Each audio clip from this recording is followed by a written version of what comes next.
speaking. This session was one of the top ones from the fall conference and would have been included in our Best of Conference in Traverse City that we've now brought to you virtually and free of charge. So, Alyssa, if you're ready to start, I think it's easier if everyone stays muted. We'll use the chat. I'll monitor the chat. And maybe, Alyssa, if about 2:30, if you want to pause and we can address some of the questions at that time before you finish. Alyssa will also share this slideshow with you at the end, or she can put it in the chat at any time so that you have access to her slide deck when she's done. Sound good? Sounds good. Yes? All right, great. So I'm good to go if you're ready to go. Thank you all for being here. And did I forget anything else that I should add? We are recording this to put on our website, I believe. Anything else to know or do? All right. It is easier if a lot of you, for bandwidth, I think when people have their videos off, it does help with the bandwidth. So if you want to have your video off, I think it does help with the Wi-Fi for everyone. All right, you're good to go. Thanks, Alyssa. Okay.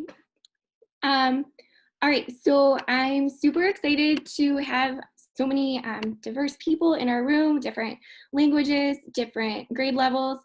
Like I said, I am an elementary French teacher. I teach pre-K3 through 3rd grade. So pretty much all of my examples today are going to be geared towards elementary. I do work with a large number of middle school students as well. So I'll also be showing some middle school examples and ways that you can adapt what I do with my students for high school. So I'm hoping that from this presentation, you have at least one fun takeaway that you can use in your classroom. And I'm also going to be sharing how I adapted some of these to use for distance learning for Zoom. If at any time you feel like I'm going too fast or I skipped over something, please put your question into the chat and I'd be happy to go back and address it. So this presentation today, I broke down into 3 parts. We're going to go over transition and movement games, paper games and activities, and some fun extras. So all of these are games and projects that I use with my students that get them speaking and excited to speak. And it's just like the best of what's in my classroom. So we're gonna start with transition and movement games. Now, some of these you may have already used in your classroom, but again, I'm hoping that there's just 1 or 2 things that might be new to you. So one of our favorite games to play is 7-Up, which is popular in classrooms all over. When we play 7-Up, I have my students wear vocabulary picture cards. And for the students that are trying to guess if they've been tapped, they ask in the form of a question. So for example, if we have 7 students up at the room all wearing school supply pictures and the rest of the students have their heads down, these 7 students will go each tap a friend and come back up. And then at the end of the round, the students who are tapped stand up. And instead of saying the name of the student or identifying the vocabulary word they're wearing, they ask a question based on the vocabulary word that the person they think tapped them is wearing. So if they thought the first person here wearing the scissors tapped them, they would say, "Est-ce que tu as des ciseaux?" Do you have scissors? And they would either respond, "Oui, j'ai des ciseaux," if they tapped them, or "Non, je n'ai pas des ciseaux," in the negative if they didn't tap them. So this is a great game that we like to play at the beginning of the year to practice common classroom questions and sentences. Another way you can level this up, if you're playing with older students, is to have students wear sentence building cards. And then if a student was tapped, to guess who tapped them, they build a sentence using what the prompts the student is wearing on their card. So for example, if the card said, "Tu allais en la bibliothèque," they would say, "Est-ce que tu vas à la bibliothèque?" Do you go to the library? And then to say yes, they would respond positively or negatively based on whether or not they tapped that student. Now, our favorite transition and movement game, we like to play this to start our class or end our class, is rock, paper, scissors. And this activity is one that I adapted from Justin Slocum Bailey and a presentation that he did. So we like to pick a key phrase or a question that we're working on in class. This is another activity that I love doing at the beginning of the year because it's a fun way to practice common classroom sentences or phrases like, can I ask a question? Can I sharpen my pencil? Could you repeat that, please? And all of our sentences fit a cadence that's similar to rock, paper, scissors, shoot. So for example, the first one I have up here in French, puis-je poser une question? We would say that like, puis-je poser une question? And then at the end of the sentence, students would show, rock, paper, or scissors. To play the game in class, you pair everyone up with a partner, and the whole class starts each round at the same time. So once everyone's paired up, we all say the chant together. I'll go with an example. Can I ask a question? Puis-je poser une question? Then the winner of each round is now the leader, and their partner stands behind them. So if there's a tie, partners keep playing until there is a winner, and when everybody's ready, then we start the next round. So play continues like that until there are 2 long trains. And even if a student is not at the front of the train, they're not the one playing. Everybody's still saying the chant, so everybody's still engaged and participating. So then you would play until there's 2 long trains and there's 1 winner, and then you can give players new partners and start over. Another way you can do this that encourages more participation and gets kids actively playing instead of just saying the chant is to play tug of war style. And this might be a little confusing without a video example, but I'm going to do my best to explain it. So you split your class into 2 long lines, and only the people at the front of the line are the players that are going to be actively playing rock, paper, scissors. Everybody behind them will be saying the chant. I will set a timer for 1 minute, and the object of playing it this way is to see which line has the most people in it by the time the timer goes off.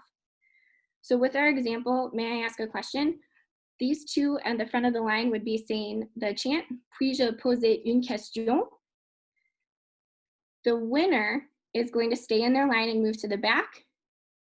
And the person from the opposing team that did not win now joins the winner's line. And the line moves up, and then the front 2 people play again. When the timer goes off, the line with the most students in it is the winner. So this is another fun way to play where people get more chances to play, whereas in the other example that I shared, once a player loses to their partner, then they're technically out for the rest of the game, even though they're still saying the chant. So we like to play this way as well. Our last fun transition or movement activity is another great one that we like to play to begin or end class. And this is a fun alternative to Simon Says. So we call this game vocabulaire rapide or fast vocabulary when we play this at the beginning of the year. And I think this is a game that's great for any grade level or age group. You choose a vocabulary theme or topic, and students clap 1 time every time you say a word that fits within that theme. You can make it more challenging by adding different actions or different vocabulary themes, like clap if you say a color and jump if you say a number. You can play for outs, or you can just play for fun. So this is a video example of us playing a short round of this game, and you can see it's clearly a favorite. Rouge, bleu, crayon, stylo, violet, orange, la pomme. So again, that's just a fun alternative to Simon Says, so you can get in more vocabulary practices, and it's a great way to finish or end class or transition between activities. Rouge. All right, moving on to some of my favorite paper games and activities for students. We're going to take a look at some fun ways that you can make little projects for students to practice speaking in the target language. So this one is pretty great for elementary students. This is one of my students' favorite things to make. I even had a lot of students show me that they made their own at home during remote learning to practice the vocabulary that we were working on. We make fortune tellers, or cocotte en papier in French. So when I'm doing this activity with younger students, I give them a pre-made fortune teller to fold. So it's all filled in with all the vocabulary and pictures that they need, because I want them to spend more time working on the language aspect and not so much the creation aspect. When I'm doing this with my older students, I give them the freedom to choose what goes into their fortune teller. So for example, this was one that we did at the beginning of the year, asking the question, what's in your backpack? And when I let my older students do this, half of the interior spaces must relate to the vocabulary theme. So half of these in this instance would have to have a school supply that we were working on learning, and the other half could be silly or unexpected. So here's a look at one that a student did. And so the answers would be like, dans ton sac à dos, il y a un grand serpent. In your backpack, there is a big snake, or another backpack, or an ice cream cone. And then they fulfilled the requirement by having 4 school supplies, actually 5 school supplies in this case as well. So my students love when I give them the opportunity to kind of play a little bit with language and be a little bit funny, and it motivates them to come up with some really crazy fun sentences that they can say in the target language. This is also a great one for just regular conversation questions, and for my younger students that have difficulty reading, we just use picture prompts. And for my older students, they love working on reading and recognizing keywords in the target language. Tic-tac-toe is another great one that we like to play to practice vocabulary in class. So the way I play, and I found out at the conference in the fall that I play differently than a lot of other people, I let the students pick their own spaces with a partner. And as long as they can identify the vocabulary word in the space that they would like to make their X or O or color in, then they can go there. If they can't see the word in French or in the target language, then they have to pick another space. At the conference in the fall, I found out that a lot of teachers have the partner tell their partner where they can go. And I've never played that way before, so I thought that was a really cool way to do it as well. For my older students, I have them use the word in a sentence on the board, and sometimes I'll put sentence starters at the top of the page to remind them. When I'm doing this with my younger students, we just work on identifying the vocabulary word. This is also a great activity to leave for a subplan, and it's easy to differentiate. When I have students that I've had for a couple years in a row, numbers is a great example of how I like to differentiate in the classroom. So if I've had a student from pre-K all the way through 3rd grade, they're pretty good at numbers. And if I have a student that's brand new this year, maybe they need a little extra practice. So I can give a student that I've had longer a harder board, while I help students that are new to the school with an easier board, if that makes sense. This is also a great game to play to practice conjugating verbs. You can pick a verb that you want your students to work on and put it at the top of your tic-tac-toe page, and then they can use 2 different colored pens to conjugate the verb on the board to try and get 3 in a row. We also like to change up tic-tac-toe in our classroom by playing ultimate tic-tac-toe, which is my students' favorite game. So this is beanbag tic-tac-toe, and to play, you'll need 10 hula hoops, vocabulary pictures, and beanbags in 2 different colors. To set the game up in your classroom, you place 9 hula hoops in a large empty space on the floor. And within each hula hoop, you put a picture of a vocabulary word that you're working on. So in this example, I used clothing. Then you divide your class into 2 groups and line them up, each team in a straight line on either side of the tic-tac-toe board. A ways back from the tic-tac-toe board, you're going to put your 10th hoop, and that'll be your throwing spot. So each team will be assigned a certain color of beanbag, and they'll take turns coming up one at a time and stand in that throwing hoop right there and try and toss one of their team's colored beanbags onto the tic-tac-toe board. And once they do that, they'll have to say the picture that they land on, they'll have to say either identify the word in the target language or use it in a sentence. So for example, if they throw their beanbag and they miss, we all cheer for them in the target language and say lots of encouraging phrases. If they get it half on, half off, they get 1 retry. And then when they land in the hoop on their retry, if they do, they will either identify the word in the target language or use it in a sentence. For example, I'm wearing sunglasses. The person whose turn it is always gets the opportunity to answer first, and then their whole team has to echo their response. Or if the person gets a little stuck, their team can help them out. So even though this is a game where you can only go one at a time, The whole team is involved in the answer, so everybody's engaged. And they also love to cheer for their teammates in the target language as well. Now, one way that makes this game a little bit more interesting, if the other team throws their beanbag into a hoop where the first team already had one, then both beanbags get kicked off the board. So you have to play this game until there's a winner. And to make sure that you can actually, get that spot, the other team would have to also identify the word or use it in a sentence. So they love trying to knock each other off the board to win. So even if you finish a game and your board looks like this and there isn't a clear winner, no 3 in a row, at that point you have to try and start knocking players off the board so one of you does win the game. We also like to make it a little bit more interesting just for fun. I have a plastic trash can called the bonus bucket that we will add onto our board. And if a team gets their beanbag into the bonus bucket, then that hoop is locked and it's theirs for the whole game, and another team can't knock them out even if they land in it. So they like to get a little bit competitive with that too. Our next game that we love to play in our classroom is Boom. I know there are a lot of games out there that are really similar. It's a great small group or partner game. For this game, you compete to have the most cards at the end of the game.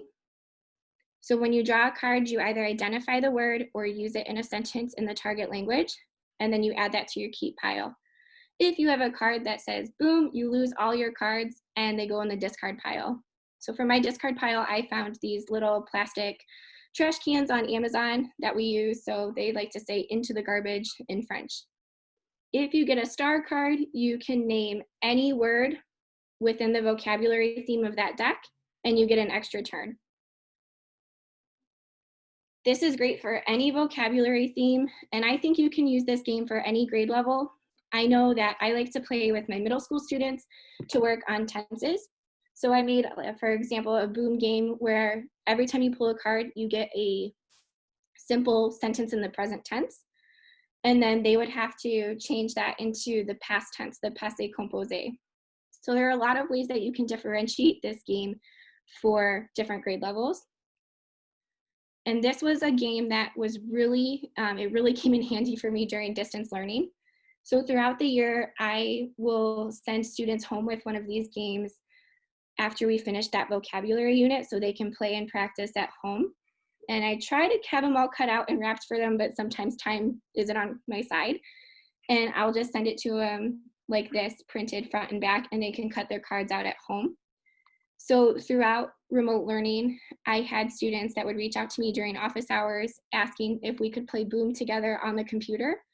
And I was so glad that they had these resources at home.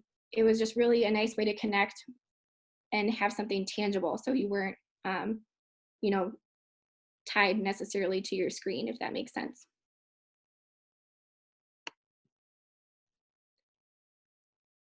Another fun game that we like to play, and this one might be a little trickier to understand, is we call Capture the Snails. We called it Snails because that particular year, students were just obsessed with the fact that they eat snails in France, and they love to say the word escargot. So when I made this game, we stuck with snails. This game is perfect for practicing key phrases and sentence structure. You can also use this game to practice memorizing verb conjugations as well. So this game is kind of like an academic version of dots and boxes. I made this game board on PowerPoint with hexagon shapes that I just cut and pasted together. There's 81 spots total. The gray spots on the board are the 13 spots to capture. And then the rest of the spots on the board are divided into 34 sentence starters and 34 sentence finishers. So the person who's captured the most snails at the end of the game wins. So let's take a look at how the game works. So this is a game for 2 people. And students, when it's their turn, you can decide how students determine who goes first. They color in 2 spots on their turn anywhere on the board, a sentence starter and a sentence finisher. And in this example, we were working on back to school vocabulary. So our sentence starter was the backpack, dans mon sac à dos, in my backpack. And then they would then color in a school supply anywhere on the board to complete the sentence. Il y a une gomme. And as students play, they have to narrate their sentence out loud for their turn to count. Then their partner would go and they would make their sentence, dans mon sac à dos, il y a des ciseaux. And play would continue like that back and forth. Now to capture a snail, you have to complete the last spot that makes that circle or flower shape around it. And it doesn't have to be snails. You can definitely pick something more cute or more fun than a snail. So then the orange player, dans mon sac à dos, il y a un livre. And because that player was the one to close the gap around that escargot, that snail, then they would be the one to color it in. It doesn't matter who has the most spaces around a capture spot. It just matters who's the person to be the last one to fill it in. This is a great game for like special occasions. So this was one we did for Halloween with Capture the Ghosts. And our sentence that we were doing was, in the haunted house, there is. So students would color in a haunted house for their sentence starter and then something spooky to go inside for their sentence finisher. We use this game. I use it a lot with my lower elementary students when we're doing stories. So this was for a very hungry caterpillar unit. The caterpillar eats 4 strawberries. So they would color in a caterpillar and then something that the caterpillar eats. Other ways we've used this game, other ideas, you can use it to practice ordering food at a restaurant. You can use it to practice preferences or sports vocabulary. We've done it with clothing to say I'm wearing, and all the clothing in the game was very gender neutral. This is also a fun game just to practice rote memorization for conjugating different verbs. So we would put the pronoun in a different font than the verb. So you could tell them apart which spaces were your sentence starter and which spaces were the sentence finisher. So visually it was a little bit easier.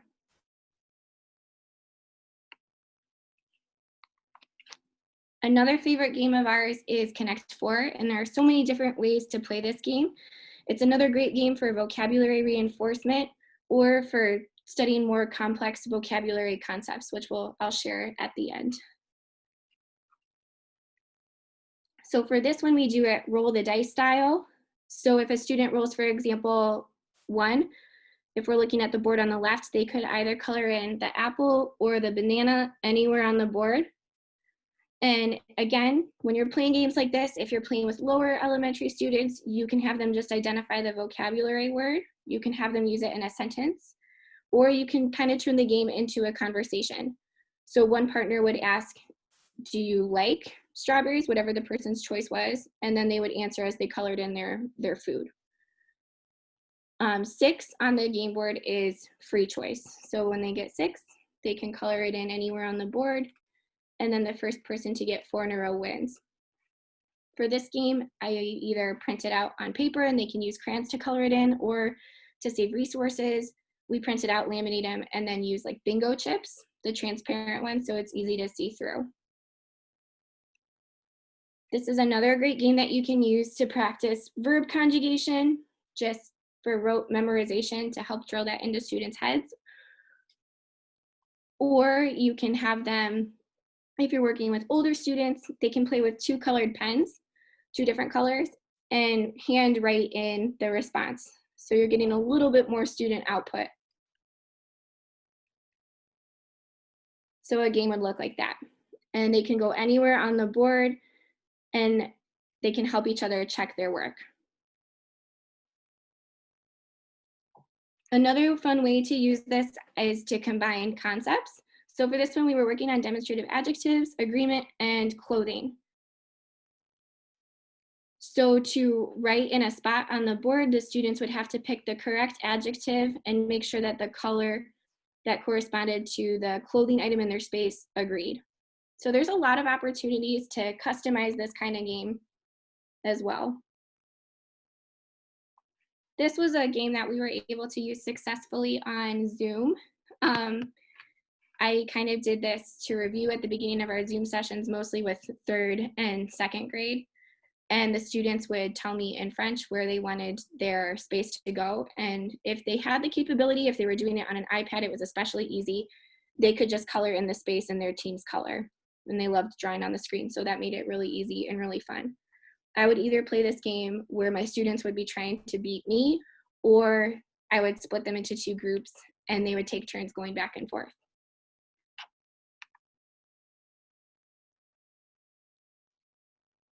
And then one of our last favorite paper games or board game type things, this is particularly great for elementary learners, is a vocabulary bump game. So for this game, and I made the game board in PowerPoint, it's a game you can play with 2 people, and each player gets 10 different game pieces. So I play this game with Unifix cubes or bingo chips at school. The object of a vocabulary bump game is you want to be the first player to get all 10 of your pieces onto the game board.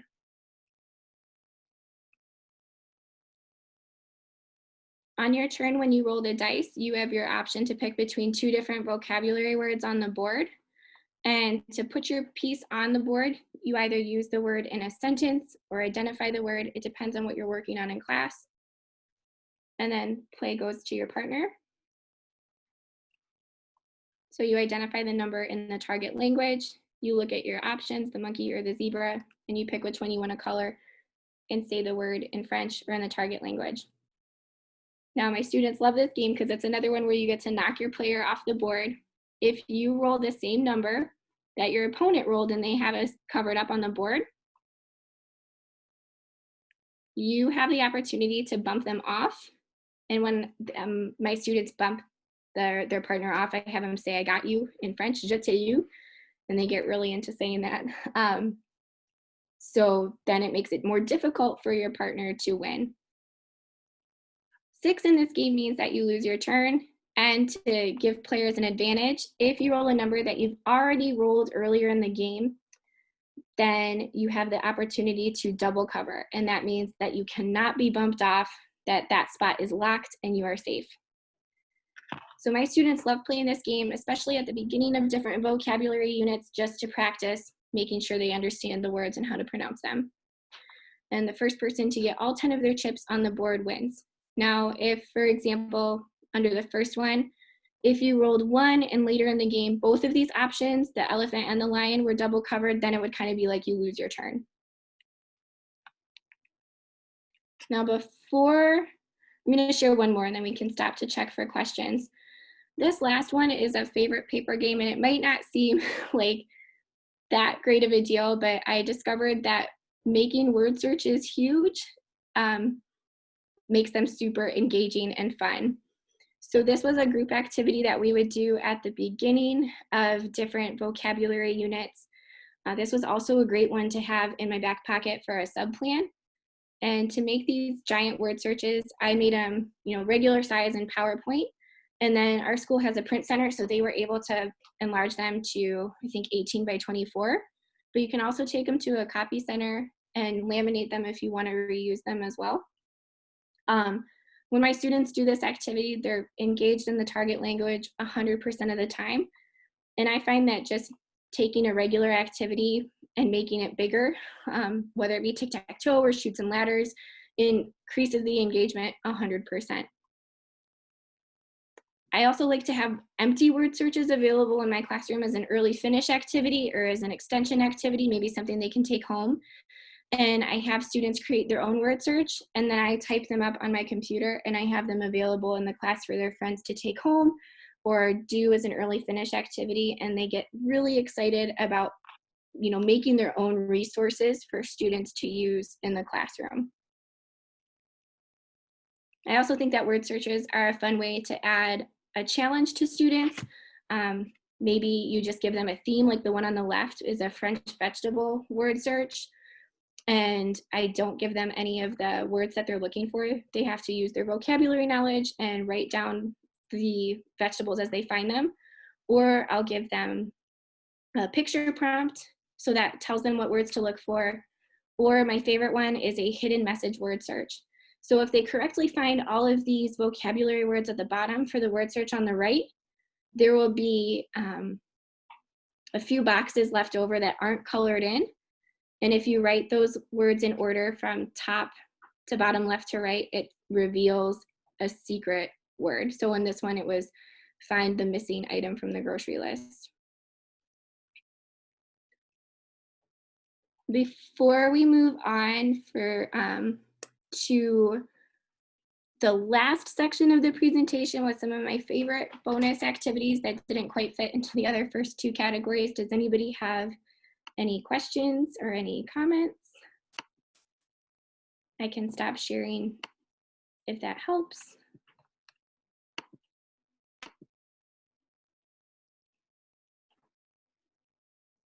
I'm not seeing any question on the chat, or is anybody raising their hand? I'm not seeing that either. Oh, okay. I have, I meant to tell you, and I had a little bit of trouble making this shareable. I have blank templates for all of these games that you can easily, personalize them to your content. I wasn't able to make it into a Google Drive shareable file because my computer is not cooperating with me, but I'll give you my email at the end, and if you reach out to me, I will send you a document with all of the resources that I shared today, and then you can get creating and put your own little twist on it for fun activities in your classroom.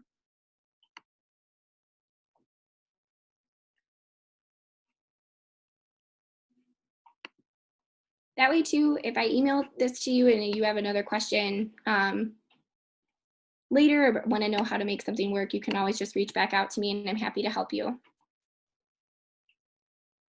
Okay, so are we ready to move on to the last little segment, the bonus activities?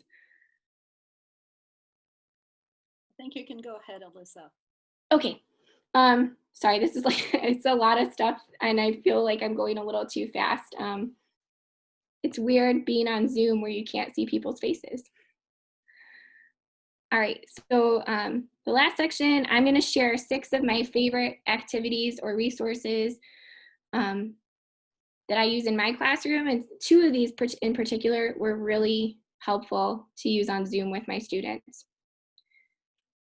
So the first 2 are specifically for the classroom. I love going to Five Below or Target or the dollar store and finding games that I can change into French games for my classroom. And one of my favorites and one of my students' favorites as well is Don't Break the Ice.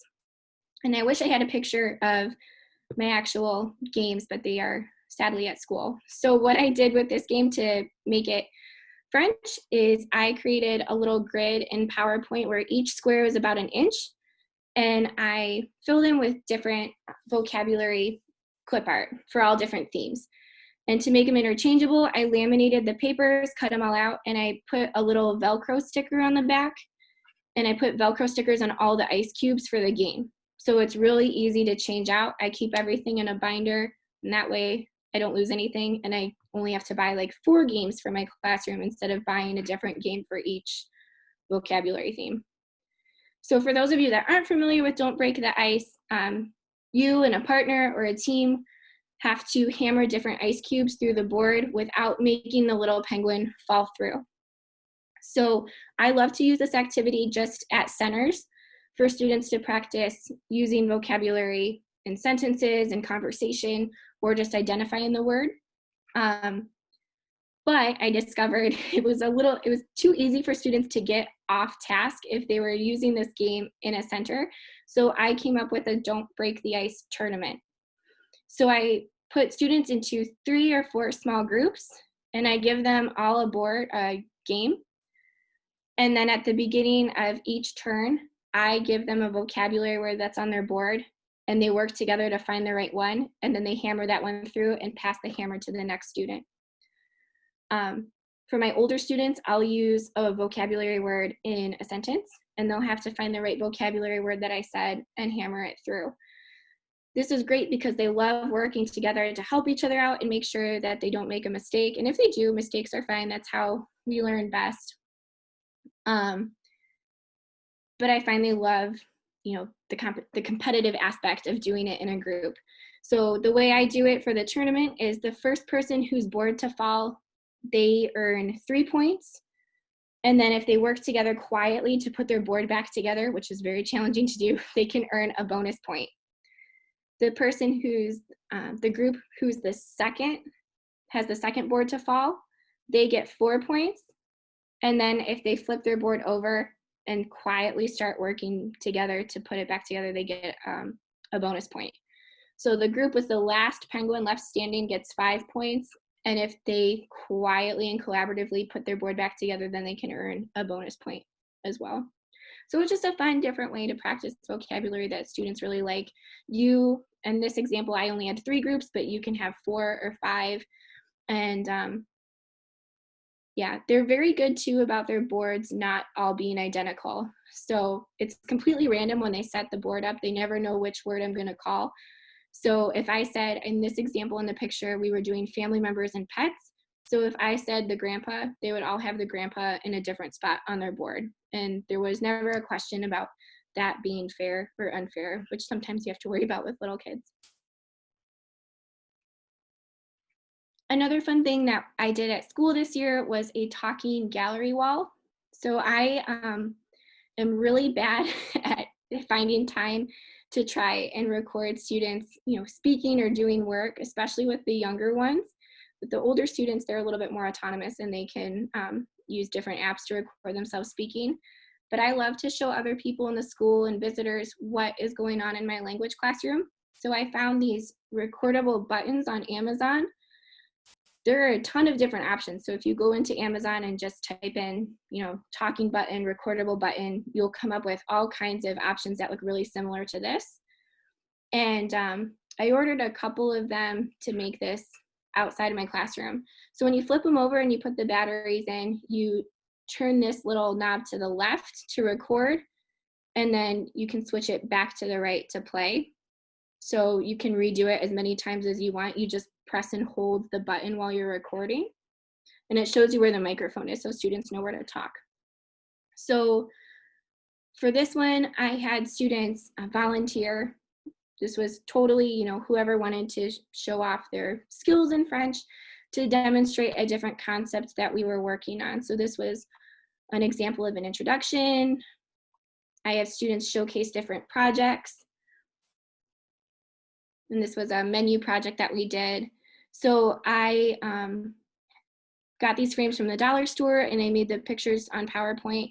You can hear them speaking French, but because most of these people that are walking by in the hallway and pressing the buttons don't speak French, I wrote a little translation of what they were saying. And this was great too at a private school when you have people coming through that are asking questions about the program. This is a great way to show, what students can do.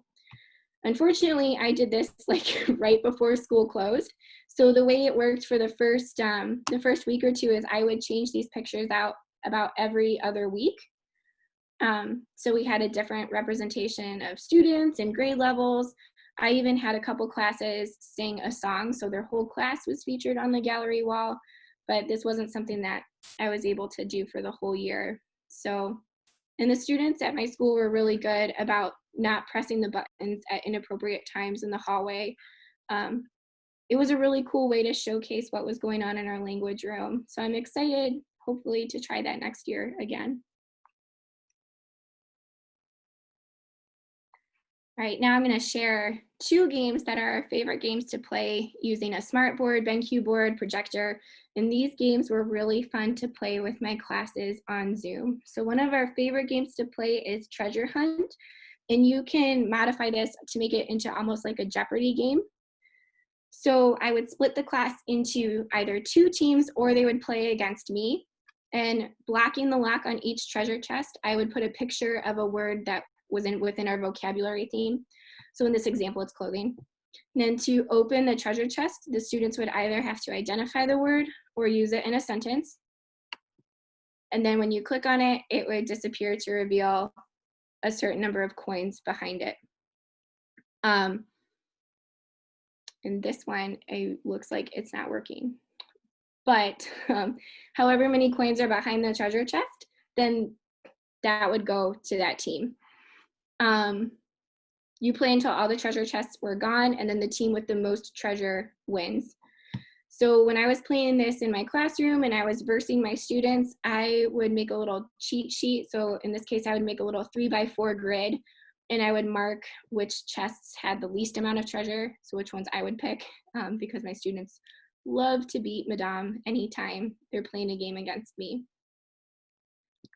This was a great one to play during Zoom because students don't have to press anything. They would just tell me in the target language which treasure chest they wanted to open, and I would share my screen and click it for them. This was also a game that I made for students to play at home. So I made it in PowerPoint. I used to do it in Smart Notebook, but PowerPoint is a lot more accessible and easier to do for everybody. So this was their table of contents with just different vocabulary review that they could do at home. And when they clicked on a board, they would be taken to a little vocabulary review. And in PowerPoint, you can, and if anybody has any questions on this, it could be like a whole other presentation. So I'm happy to walk you through it or help you if you have any questions. You can link a sound to play when an object is clicked. So for example, if I click this one, you can hear me say the word in French. Les lunettes de soleil. So all of these are clickable and interactive. So when my students were doing this game at home, they could just click if they didn't remember a word and repeat and go back if they got stuck. And then they could play the game at home. I wonder if this one, nope. Yeah, I copied it. I copied it in wrong to my presentation, so you can't see the coins behind it. But this game was definitely a favorite. It was really fun for remote learning, and you can modify it too. It doesn't have to be treasure chests. It could be anything. It's a fun way to maybe make a Jeopardy board, and you could have a different point number behind each object that disappears. It's definitely a favorite, and I think it's a really fun, interactive way to review vocabulary. Another one that we loved to do on our little Zoom sessions to warm up, or even when we were in the classroom, is Spot It.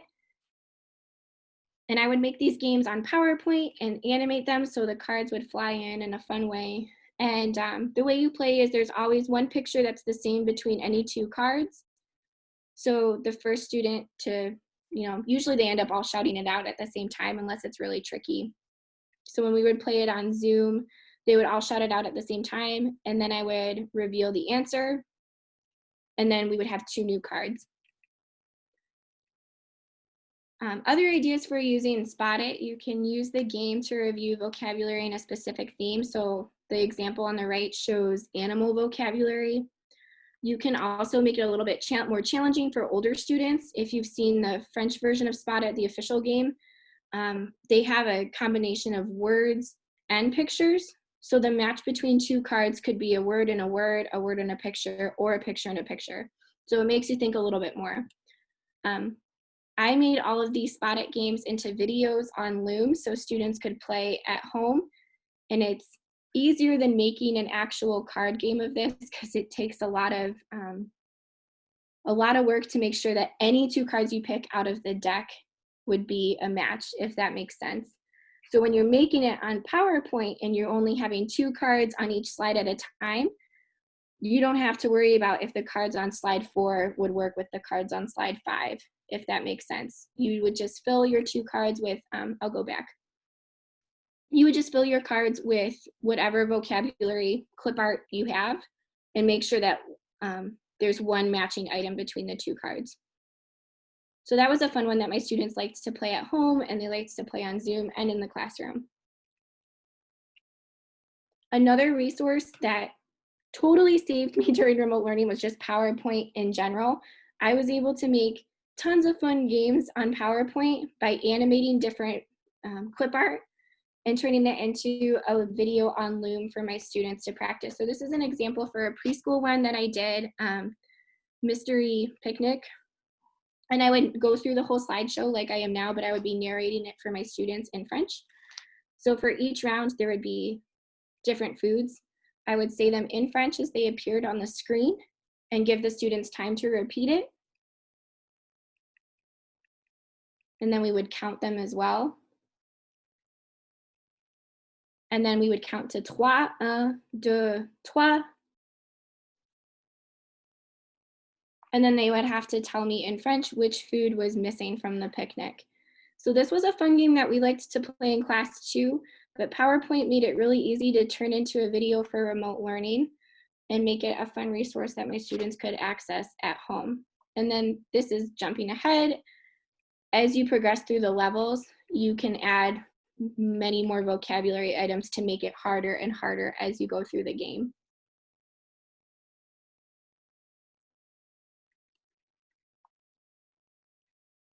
Okay, I feel like I've been talking a lot and talking really fast. This is my very last idea. It's something that it's just so fun. It's totally changed the way I'm able to organize my class. So I love having my students work in small groups, but especially with small students, it was really challenging to keep them working in the target language. It was so easy for them to slip back into English. So I came up with what my students call the Frenchometer. It is just a slideshow on PowerPoint, but don't tell them that. When I put this up on my computer, I make sure that it appears exactly like this. They don't see any behind the scenes of me opening a PowerPoint file or anything. So I tell them that this device measures how much they are speaking in the target language, this white bar down here. In my pocket, I have my remote PowerPoint clicker, and I use this one. It's a little bit more expensive, but I picked it because it's so thin and small, and you can easily slip it under your sleeve or in your pockets, and no one can tell that you have it. And it has a very large clear button to advance to the next slide. So I like doing this one. So I'll sneak the clicker into my pocket, and as I walk around the room and I'm listening to students and I'm helping them, the more they're speaking French, I'll advance the slideshow forward to start filling up the bar. But if I hear somebody shout something out in English, or if there are side conversations, I press the back arrow to make the bar go down. So my students never figured out that this was just a slideshow. They were very convinced that this was monitoring how much they were speaking. I would have students like tiptoe up to the board and whisper like, bonjour, je m'appelle, to see if they could, bump the bar up for their class. We would have to have a talk when we introduce this, that you can't just say bonjour like 20 times. That won't make the bar go up. So sometimes we would write on the board maybe like words that were going to make the bar go up extra that day. So if we were working on, let's say, clothing supplies, if we were working on school supplies, there we go. If we were working on school supplies, the more time students would say a sentence like, could I have the scissors? Where are the pens? Can I sharpen my pencil? Those key phrases would be what makes the bar fill up. So words like bonjour, un, deux, trois, the easy words, that wouldn't influence the bar's movement. And then when you get to the end, it gets rainbow and sparkles. It's very exciting. We would make it a little bit more challenging when the students would fill up the bar to the maximum. They would get so excited. I would start a timer to see how long they could sustain speaking in the target language without making the bar go back down. So they would want to see how long they could keep it at the rainbow level. So this, again, it was really easy to make. It's just a PowerPoint slide. So you just have to have a difference on each page showing that a bar, or you could even have objects. It could be, I don't know, jelly beans in a jar. I mean, I can tell you're all creative people, so you can probably think of something, but just anything to show, adding and decreasing makes it really fun and easy. That's all the ideas that I have to share with you today. Unfortunately, my PDF file isn't wanting to cooperate with me, but if you send me an email with questions, or if you would like any of the resources that I shared today, I'll send you blank templates that look like the ones on the right that you can personalize for your students. And if you have any questions in general, I would love to hear from you. And that is it. I'll put my email into the chat too.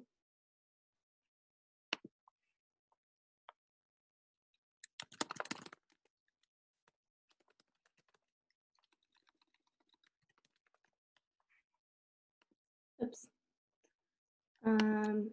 Okay, now it is in the chat. There you go.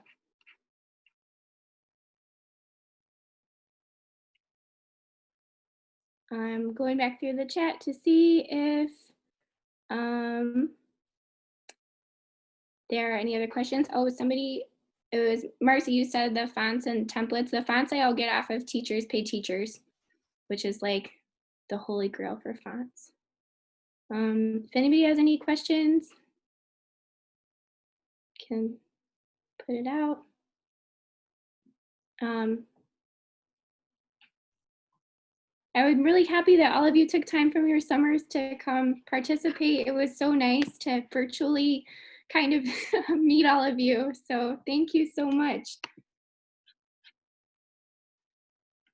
I'm not seeing any question for you in the chat here.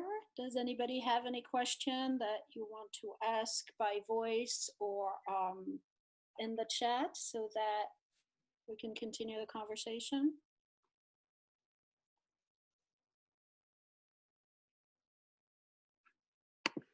Somebody asked how long my classes are. My preschool ones are twice a week for 20 minutes. Everybody else is twice a week for between a half hour or an hour. Our schedule's a little bit flexible, but everybody gets about an hour of language instruction a week.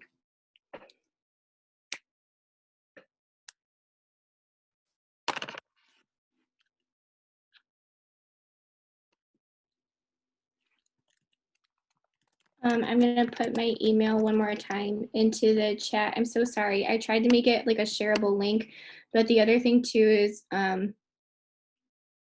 sometimes this, because of like the fonts and the graphics, it doesn't cooperate very well as a Google file.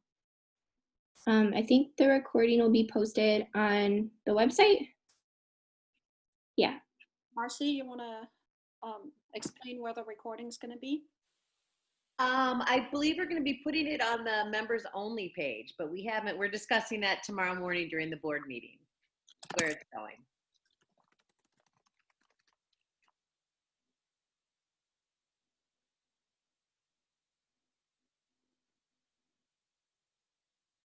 All right, so maybe what we can do is just thank Alyssa for her wonderful presentation. If you know that you have a button at the bottom of your screen where you can clap and thank her for a wonderful presentation. Please do note the typo that she made on our email address. Sorry. That's fine. Good catch, like you said. And yeah, so if you're a member of MyWella, you will get an email with a link on where to find all of these recordings. If you're not a member, we strongly encourage you to join so that you can have access to all of those. Today's presentation, as well as the other three. There is one more tomorrow afternoon at 4 and one more on Monday at 2 as well. So again, thank you, Alyssa, for a wonderful presentation and some great ideas. And we'll keep the meeting going for a few minutes if anybody wants to say anything. Okay, thank you so much. It was a lot of fun.